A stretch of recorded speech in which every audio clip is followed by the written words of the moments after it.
मुंबईत येणार पूर, हवामान विभागाकडून हाय टाईडचा अलर्ट जारी. ड्रेनेज सिस्टीम बंद पडल्याने शहरात पाणी साचण्याची शक्यता. महाराष्ट्रात मान्सूनचे जोरदार पुनरागमन. पालघर, पुण्यात रेड अलर्ट. सांताक्रूजमध्ये झाड कोसळून 8 जण जखमी. मुंबईत सुरू असलेल्या मुसळधार पावसामुळे रस्ते, रेल्वे तसेच हवाई सेवा प्रभावित. पाणी साचणे आणि वाहतूक कोंडीमुळे प्रवाशांना मोठ्या अडचणींचा सामना. विद्यार्थ्यांसाठी मोठी खुशखबर. नवी मुंबईत मुसळधार पावसामुळे शाळांना सुट्टी. महापालिकेचे आदेश जारी. 2029 पर्यंत भाजपचाच मुख्यमंत्री राहणार एकनाथ शिंदेंना ही सत्य माहीत आहे. देवेंद्र फडणवीसांच्या वक्तव्यामुळे महाराष्ट्राच्या राजकारणात खळबळ. मीरा भाईंदरमध्ये पावसाचा कहर. झाड कोसळून जखमी झालेला दुचाकीस्वार राहुल पाटील यांच्या उपचारादरम्यान मृत्यू. राम मंदिर निधी चोरी प्रकरणावर आता उद्धव ठाकरे आक्रमक. 5 जुलै रोजी दादरमध्ये करणार राम रक्षा आंदोलन.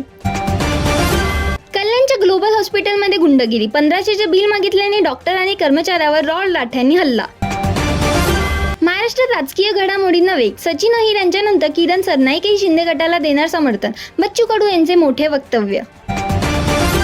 बॉलिवूड अभिनेता आमिर खान यांनी तिसऱ्या लग्नाची घोषणा केली. 5 जुलै रोजी गर्लफ्रेंड गौरी सोबत करणार विवाह. अण्णा हजारे यांच्या उपोषणाच्या इशाऱ्यानंतर मुख्यमंत्री देवेंद्र फडणवीस झुकले. नव्या आरटीआय नियमांना स्थगिती.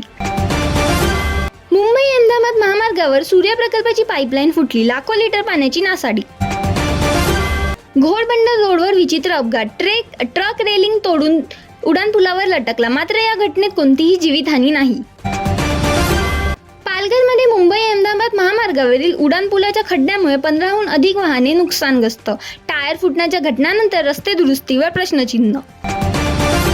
सलमान खान यांच्या घराबाहेर गोळीबार प्रकरण. अनमोल बिश्नोईने मुंबई न्यायालयासमोर शरणागतीची परवानगी मागितली. आंतरराज्यीय बस चोराचा पर्दाफाश. महाराष्ट्र, तेलंगणा आणि आंध्र प्रदेशमधून 22 बसेसची चोरी. आरोपी स्वतः चालक बनून प्रवाशांनाही बसवत होता. नागपूरमधून अटक. महाराष्ट्र सरकारचा मोठा निर्णय. गायिका आशा भोसले यांच्या नावाने सुरू होणार जीवन गौरव पुरस्कार. मिळणार 10 लाख रुपये. मुंबई गोवा महामार्गावर भीषण अपघात. रत्नागिरीतील अंजनारी घाटात कंटेनर पलटला. चालक गंभीर जखमी. मुंबईत सोने चांदीच्या दरात बदल. 10 ग्रॅम 22 कॅरेट सोन्याची किंमत 1,34,750 वर तर चांदी 2,50,000 प्रति किलोवर पोहोचली. माजी न्यायमूर्ती गौतम पटेल यांना धमकी प्रकरण. केंद्र सरकार आणि मुंबई पोलिसांनी बॉम्बे उच्च न्यायालयात तपास अहवाल सादर केला.